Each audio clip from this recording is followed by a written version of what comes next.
जैसे ही movie start होती है हमें दो स्कूल बस दिखाई जाती है जिनमें कुछ फीमेल स्टूडेंट्स होती हैं और उनमें से एक स्टूडेंट का नाम मित्सुको था। मित्सुको अपनी डायरी में कुछ लिख रही होती है तो कुछ फीमेल्स फ्रेंड्स उससे कहती हैं कि क्या तुम हर वक्त अपनी डायरी में कुछ लिख रही होती हो, तुम हमारे साथ एंजॉय क्यों नहीं करती। जैसे ही मित्सुको का ध्यान उनकी बातों पर जाता है उसके हाथ से उसकी पेन गिर जाती है और पेन लेने के लिए मित्सुको झुकती है। उतने में ही कोई तेज सी चीज़ आती है और दोनों बसेस की छतों को काट देती है, जिसकी वजह से सब लड़कियां दो हिस्सों में कट जाती है। मित्सुको जब खड़ी हो जाती है तो वो सोचती है कि ये क्या हो गया और वो बहुत हैरान हो जाती है, पर क्योंकि वो नीचे झुकी हुई थी इसीलिए वो बच गई थी। पर मित्सुको काफ़ी डर जाती है और बस से बाहर निकलकर दौड़ने लगती है और वो तेज़ चीज़ और कुछ नहीं, तेज़ हवा थी जो सबको काट रही थी। वो हवा इसके पीछे भी पड़ जाती है और मित्सुको तेज़ी से भागने लगती है। भागते भागते मित्सुको को चार लड़कियां दिखाई देती है और वो चिल्लाकर उन सबसे कहती है कि झुक जाओ ताकि तुम्हारी जान बच जाए। और जब तक वो उसकी बात समझ पाते हवा उन तीन लड़कियों को काट देती है और उनमें से एक लड़की को मित्सुको बचा लेती है। फिर इन दोनों को कुछ साइकिलिस्ट लड़कियां नज़र आती हैं, ये दोनों उनको भी बचाने की कोशिश करती है पर तब तक बहुत देर हो जाती है और इसी दौरान जिस लड़की को मित्सुको ने बचाया था वो लड़की भी कट जाती है। मित्सुको और ज़्यादा डर जाती है और डर की वजह से वो यहाँ वहाँ भागने लगती है। फिर वो एक नदी के किनारे पहुँच जाती है, वहाँ जाकर वो अपने मुंह हाथ धो लेती है और वहाँ भी बहुत सारी लाशें पड़ी हुई होती जिनको हवा ने काट दिया था। वहाँ से मित्सुको एक डेड बॉडी के कपड़े लेती है और अपने खून से भरे हुए कपड़े बदल लेती है। अगले सीन में हमें दिखाया जाता है कि मित्सुको चलते चलते किसी स्कूल में पहुँच जाती है जहाँ पर और भी बहुत सारी फीमेल्स होती है। हम देखते हैं कि उनका यूनिफॉर्म मित्सुको के यूनिफॉर्म से काफ़ी डिफरेंट होता है। इसका मतलब ये था कि वो स्टूडेंट्स मित्सुको की स्कूल की स्टूडेंट्स नहीं थी। और उतने में ही एक लड़की मित्सुको के पास आती है और उसे पूछती है तुम कैसी हो। असल में वो लड़की मित्सुको की बेस्ट फ्रेंड थी, लेकिन मित्सुको उससे पूछती है क्या तुम वाकई में मेरी दोस्त हो, क्योंकि उसे कुछ समझ नहीं आ रहा था कि ये सब उसके साथ आखिर हो क्या रहा है। यहाँ पर हम देखते हैं कि मित्सुको उसकी बेस्ट फ्रेंड काफ़ी हद तक एक दूसरे से प्यार करते हैं, यानी वो दोनों लेस्बियंस है। इतने में ही एक तेज़ हवा का झोंका आता है और मित्सुको डर कर स्कूल की बिल्डिंग के अंदर पहुँच जाती है। उसकी बेस्ट फ्रेंड को कुछ समझ नहीं आ रहा था कि आखिर ये हो क्या रहा है। वो मित्सुको से पूछती है कि तुम इतना अजीब बिहेव क्यों कर रही हो, तुम्हें हो क्या गया है। मित्सुको कहती है कि मैं नहीं जानती वो मेरा ख्वाब था या सच। वो उसे बताती है कि मैंने अपनी आंखों से देखा है कि हवा का झोंका सारी लड़कियों को कट कर जाता है। तो उसकी बेस्ट फ्रेंड उसे एक खिड़की के पास ले जाती है, उसका हाथ बाहर निकालती है और उसे कहती है कि देखो ये सिर्फ एक नॉर्मल हवा का झोंका है और कुछ नहीं।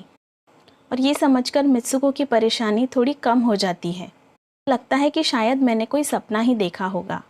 उसके बाद मित्सुको की बेस्ट फ्रेंड अपने और दो दोस्तों को साथ लेती है और क्लास बंक करने का प्लान बनाती है।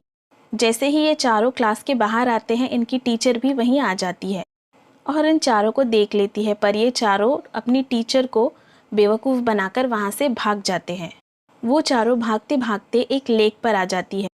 वहाँ पर मित्सुको की बेस्ट फ्रेंड बाकी फ्रेंड्स को भी उसके ख्वाब के बारे में बताती है। उनमें से एक लड़की भागती है और कहती है कि शायद हो सकता है ये सच हो। बताती है कि मिरर वर्ल्ड होता है जहाँ पर सब कुछ इस दुनिया से अपोजिट होता है। और ये कहते ही वो लेक में एक पत्थर फेंक देती है और वो उनसे कहती है कि देखो यहाँ तो मैंने पत्थर फेंका है, लेकिन शायद हो सकता है कि मिरर वर्ल्ड में मैंने पत्थर ना फेंका हो। फिर एकदम अचानक से हमें दिखाया जाता है कि उनमें से एक लड़की को मगरमच्छ खा लेता है। फिर उनमें से एक लड़की कहती है कि देखो मैंने कहा था ना, जो इस दुनिया में हो रहा होता है वो उस दुनिया में नहीं होता और जो उस दुनिया में हो रहा होता है वो इस दुनिया में नहीं होता। तो शायद इस लड़की को उस दुनिया में मगरमच्छ ने खा लिया है और इस दुनिया में उसे मगरमच्छ ने नहीं खाया और ये लड़की इस दुनिया में बिल्कुल सेफ है और ये सब सिर्फ हमारा एक ख्याल था। उसी लेक के पास एक बिस्तर लगाया हुआ दिखाया जाता है। वो चारों सहेलियां उस बिस्तर के ऊपर से पिल्लो उठाकर एक दूसरे को मारने लगती हैं। फिर हम देखते हैं कि दूर खड़ी दो लड़कियां इन लोगों को देख रही होती है। उनमें से एक ब्राइड बनी हुई होती है और इनफैक्ट उन दोनों लड़कियों ने आपस में शादी कर ली थी। फिर वही लड़की बताती है कि हमें कुछ ऐसा करना होगा जो उस दुनिया में पॉसिबल ना हो। वो कहती है कि हमारी किस्मत तो ऑलरेडी लिखी जा चुकी है, पर हमें कुछ ऐसा अनएक्सपेक्टेड करना होगा कि जिससे हमारी किस्मत बदल जाए। फिर ये सब स्कूल वापस आ जाते हैं और नेक्स्ट लेक्चर लेने के लिए क्लास में सब रेडी हो जाते हैं। लेक्चर के बीच में मित्सुको को ज़मीन पर एक तकिया गिरा हुआ दिखता है। मित्सुको तकिया उठाने के लिए झुकती है तो उतने ही समय में उनकी टीचर सारी लड़कियों पर अंधाधुंध फायरिंग करना चालू कर देती है। और जैसे ही मित्सुको तकिया उठाकर ऊपर देखती है तो उसकी क्लासरूम की सारी लड़कियां मर चुकी होती है। और यहाँ पर वो फिर से एक बार बच गई थी, जैसे उसने अपने ड्रीम में देखा था। मित्सुको की वही टीचर उसके पास आती है और उससे कहती है कि तुम्हारी हिम्मत कैसे हुई क्लास बंक करने की, और अब मैं तुम्हें भी मार दूंगी। और इसी के साथ उसके पास उसकी बाकी दो फ्रेंड्स भी आ जाती है और उसे लेकर वहाँ से भागने लगती है। लेकिन बदकिस्मती से उनकी दूसरी टीचर उन दोनों को मार देती है और जितने भी स्टूडेंट्स की जान बच गई थी उनके साथ मित्सुको बाहर भागने लगती है। लेकिन फिर भी स्कूल्स की बाकी टीचर्स बचे हुए स्टूडेंट्स पर भी अंधाधुंध फायरिंग कर रही होती है और इस फायरिंग की वजह से बाकी की बची हुई गर्ल्स भी मर जाती है। और जो कुछ लड़कियां फिर बचकर उसके साथ भाग रही होती है, हवा उन सबको काट देती है। यहाँ पर मित्सुको फिर अकेली हो जाती है। इसके बाद वो भागते भागते एक रश वाली जगह पर आ जाती है और फिर पुलिस स्टेशन जाती है। वो सारी बात उस पुलिस ऑफिसर को बताती है तो पुलिस ऑफिसर उस पर हंसती है और कहती है तुमने कपड़े तो स्टूडेंट्स वाले नहीं पहने। और वो ऑफिसर उसको शीशा दिखाती है तो वो एक बिल्कुल ही अलग लड़की होती है और लोग उसे मित्सुको के नाम से नहीं किसी और नाम से बुला रहे थे। और फिर वो ऑफिसर उसे बताती है कि तुम्हारी शादी होने वाली है। वही पुलिस ऑफिसर मित्सुको को अपने साथ उसकी शादी में ले जाती है। आसपास की औरतें उसे कॉन्ग्रेचुलेट कर रही होती। जैसे ही वो लोग चर्च पहुंचते हैं तो मित्सुको की बेस्ट फ्रेंड भी वहाँ पर होती है। वो उससे पूछती है कि ये सब क्या हो रहा है। वो मित्सुको से कहती है कि अभी खामोश रहो, हम किसी के कंट्रोल में हैं, कोई हम पर जासूसी कर रहा है। जैसा मैं कहती जाऊँ तुम बिल्कुल वैसा ही करना। ऐसा कहते ही वो उसे उसका वेडिंग गाउन पहना देती है। उसे कहती है कि अब तुम चली जाओ। और जैसे ही वो अपनी वेडिंग सेरेमनी के लिए आगे बढ़ती है, बाकी की लड़कियां उसका मजाक उड़ाने लगती हैं। उसकी बेस्ट फ्रेंड को गुस्सा आता है और उसकी बेस्ट फ्रेंड एक एक करके उन सभी लड़कियों को मारने लगती है। फिर भी बाकी लड़कियां उसे बुली करना नहीं छोड़ती। जैसे ही वो आगे बढ़ती है, उसकी ग्रूम की जगह एक कॉफिन खड़ा हुआ होता है। जैसे ही वो बॉक्स खुलता है उसमें से एक खौफनाक पिग बाहर आता है। मित्सुको उसे देखकर काफ़ी डर जाती है और वो टूटी हुई बोतल से उस पर अटैक कर देती है। और फिर मित्सुको और उसकी बेस्ट फ्रेंड चर्च से भागते हुए बाहर आने लगते हैं। यहाँ पर भी तो सस्पिशियस लड़कियाँ इन्हें रोकने लगती हैं, लेकिन उन दोनों को मारकर वो बाहर आ जाती है। और फिर मित्सुको दूसरी साइड में आ जाती है। चलते चलते वो जब खुद को मिरर में देखती है तो वो फिर बदल चुकी होती है। और वहाँ हम देखते हैं कि वहाँ किसी प्रकार की रेस हो रही होती है और कुछ लड़कियाँ उसके पास आकर उसे बताती है कि क्या तुम तैयार हो। उसे बताती है कि तुम बहुत अच्छी रेसर हो तो तुम भाग क्यों नहीं रही हो। और जब वो दौड़ना स्टार्ट करती है तो खुद में दौड़ने की एनर्जी फील करती है और दौड़ने लगती है और रेस जीतने की पूरी कोशिश करती है।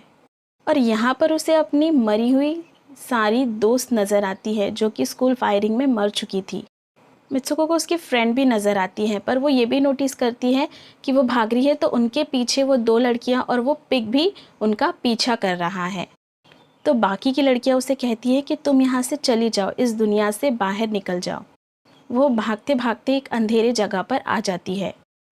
वहाँ पर कुछ स्टूडेंट्स होती हैं जिन्होंने स्कूल यूनिफॉर्म पहना होता है और वो उससे कहते हैं कि हम सब भी मर चुके हैं और अब हम तुम्हें भी मार देंगे। और तभी अचानक से मित्सुको की बेस्ट फ्रेंड वहाँ आती है और उसे कहती है कि तुम इनके जाल में मत फंसना। उसे कहती है कि तुम अपना रियल नेम बार बार दोहराओ। और वो ज़ोर ज़ोर से मित्सुको मित्सुको कहकर पुकारने लगती है और इसी के साथ वो अपने असली रूप में यानी मित्सुको की शक्ल में वापस आ जाती है। इसके साथ ही उसकी बेस्ट फ्रेंड उसकी हाथों में लगी हुई दो वायर्स उसे दिखाती है और वो उससे कहती है कि मेरी ये दोनों वायर्स खींच दो ताकि मैं इस दुनिया से बाहर आ सकूं। लेकिन उसे डर था कि कहीं ये वायर खींचने की वजह से उसकी जान न चली जाए, क्योंकि वो अपनी बेस्ट फ्रेंड से बहुत प्यार करती है तो वो उसकी वायर नहीं खींचना चाहती थी। लेकिन अपने बेस्ट फ्रेंड के इंसिस्ट करने पर वो सारी वायर्स खींच देती हैं और इसी के साथ उसकी बेस्ट फ्रेंड के दो टुकड़े हो जाते हैं। फिर उसे एक दरवाज़ा दिखाई देता है जिसमें से बहुत सारी रोशनी आ रही थी। वो उस दरवाजे से बाहर आकर देखती है कि वो अब आदमियों की दुनिया में आ चुकी है। वहाँ पर उसके पोस्टर्स लगे हुए हैं जिसे कुछ लड़के देख रहे होते हैं। एक लड़का उसके पास आता है और उसे बताता है कि तुम फ्यूचर में हो, और ये सुनते ही वो बेहोश हो जाती है। जैसे ही वो होश में आती है तो वो आगे बढ़ती है और देखती है कि एक बूढ़ा आदमी एक रूम में गेम खेल रहा होता है, और उसके गेम में मित्सुको को वही कैरेक्टर्स नज़र आते हैं जो वो पहले बन चुकी हैं। वो बूढ़ा आदमी उसे बताता है कि ये गेम मैंने बनाई है और मैं ही तुम सबको कंट्रोल कर रहा हूँ। तुम तो बहुत पहले मारी जा चुकी थी, लेकिन मैंने तुम्हारा डीएनए लेकर तुम्हें फिर से बनाया। जब मित्सुको को पता चलता है कि ये गेम है तो उसे लगता है मैं अब भी अपनी दुनिया में वापस जा सकती हूँ। फिर एक आदमी आता है जो मित्सुको को अपने पास बुलाता है। वो बूढ़ा आदमी उसे कहता है कि जाओ, इस गेम की आखिरी सीरीज़ को कंप्लीट करो। और मित्सुको डरते डरते उसके पास चली जाती है। इसी के साथ उसे अपनी दोस्त की कही हुई बात याद आ जाती है। उसे याद आता है कि वो कहती है कि इस दुनिया में अगर हम कुछ ऐसा करें जो अनएक्सपेक्टेड हो तो शायद हम इस दुनिया से बाहर आ सकते हैं। इसी के साथ वो उस आदमी का गला दबा देती है और उसे कहती है कि बस अब बहुत हो गया, तुम बस करो हमारे साथ खेलना। और इसी के साथ वो उस बूढ़े आदमी की तरफ भी जाती है। वो उस बूढ़े आदमी की छड़ी उठाकर अपने पेट में दे मारती है, जिससे वहीं उसकी मौत हो जाती है। और फिर बूढ़ा आदमी ये चीज़ सोच भी नहीं सकता था कि मित्सुको ऐसा भी कुछ कर सकती है, और इससे उसकी डेस्टिनी चेंज हो जाती है। इस दुनिया में यानी गेम की दुनिया में तो वो मर गई थी, लेकिन असल दुनिया में वो जिंदा थी। फिर हमें दिखाया जाता है कि मित्सुको के बाकी के कैरेक्टर भी खुद को किसी ना किसी तरीके से मार देते हैं, और अब उनमें से मित्सुको का कोई भी कैरेक्टर गेम का हिस्सा नहीं होता। फिर हमें मित्सुको दिखाई जाती है जो बर्फ़ में, बहुत सारी बर्फ़ में लेटी हुई होती है, और अब वो रियल वर्ल्ड में आ चुकी थी और सब कुछ ख़त्म हो गया था। यहाँ पर वो बिल्कुल सेफ थी और इसी के साथ पिक्चर एंड हो जाती है।